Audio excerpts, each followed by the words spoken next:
નમસ્કાર મિત્રો દેશ અને દુનિયાના સુપરફાસ્ટ સમાચારમાં તમારું સ્વાગત છે। ખેડાથી સૌથી મોટા સમાચાર સામે આવ્યા છે। નાયકામાં ઓએનજીસીના સિક્યુરિટી કોન્ટ્રાક્ટ સામે સ્ટાફના પ્રતિક ઉપવાસ અત્યારે સામે આવી રહ્યા છે। ત્યારે મિત્રો આગળ વાત કરીશું આણંદની। જકાત નાકાથી નવા કબ્રસ્તાન જતો જાહેર રસ્તા પર સોસાયટીના રહીશોએ મકાનના રસ્તા અને દબાણ ખડકિયાની રજૂઆત કરવામાં આવી છે। અન્ય મહત્વના સમાચારની વાત કરીએ તો મંત્રીઓની યાત્રાઓ પર લગામ, અધિકારીઓને સૂચના, ઈંધણ બચાવવા માટે તૈયારીઓમાં છે સરકાર। અન્ય મહત્વના સમાચારની વાત કરીએ તો ઉધમપુરમાં સેનાના ગણવેશના વેચાણ ઉપર પ્રતિબંધ, જિલ્લા વહીવટી તંત્રે આદેશ જારી કર્યો છે। અન્ય મહત્વના સમાચારની વાત કરીએ તો પશ્ચિમ એશિયાના સંકટ પર શરદ પવારે કહ્યું છે કે મોદી સર્વપક્ષીય બેઠક બોલાવે।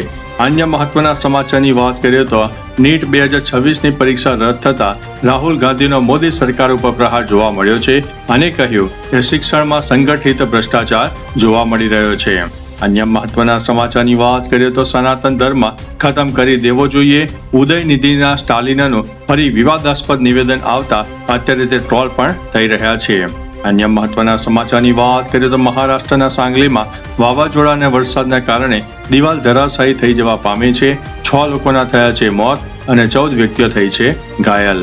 અન્ય મહત્વના સમાચારની વાત કરીએ તો કલકત્તા હાઈકોર્ટની બેન્ચે આરજીકર કેસની સુનાવણીથી પોતાને અલગ કર્યા છે। ત્યારે મિત્રો આગળ વાત કરીશું ધોરણ 10 અને 12ની પૂરક પરીક્ષાનું ટાઈમ ટેબલ જાહેર કરવામાં આવ્યું છે। 11 થી 20 જૂન દરમિયાન યોજાશે આ પરીક્ષા। અન્ય મહત્વના સમાચારની વાત કરીએ તો હિમંત બિસ્વા શર્મા બીજી વખત આસામના સીએમ બની ગયા છે। ત્યારે મિત્રો આગળ વાત કરીશું AIADMKમાં ભાગલા, 30 બળવાખોર ધારાસભ્યોએ TTVKને આપ્યું છે મોટું સમર્થન। અન્ય મહત્વના સમાચારની વાત કરીએ તો રિટેલ મોંઘવારી એપ્રિલમાં વધીને 3.78% પહોંચી છે। ખાદ્ય પદાર્થો મોંઘા થવાની અસર જોવા મળી રહી છે। અન્ય મહત્વના સમાચારની વાત કરીએ તો 55 વર્ષ પૂર્ણ, કામગીરી ન કરી શકનાર કર્મચારીઓ ઘર ભેગા થશે। ગુજરાત સરકારે વિવિધ વિભાગો પાસેથી યાદી મંગાવી છે।